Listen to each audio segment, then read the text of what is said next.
they are almost uniformly agreed that slavery must go, but we can't just axe it.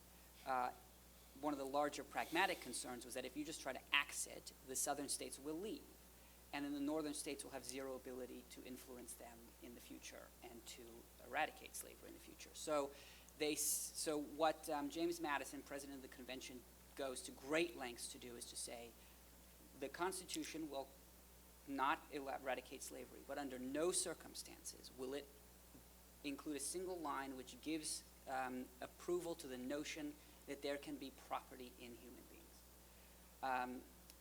And so they create this compromise where they will permit it where it exists, but enshrine ideals which will lead to its eventual eradication. Well, with a start like that, how do we get past the argument that some would have in the community that this country was not founded with black people's interest at heart? Yeah, so the question really is, how do you judge a compromise, right? When is a compromise good and when is a compromise bad? And in order to judge a compromise, you need to recourse to something outside of the compromise. And ideally, you recourse to eternal principles and eternal truths. You recourse to justice, which is ultimately what the Declaration's claim is. It is a claim of justice. When it says that all men are created equal, that sounds injustice.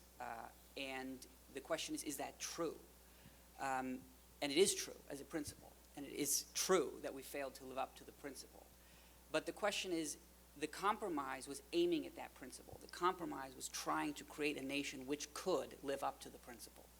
And in fact, we did eventually. Hundreds of thousands of men died.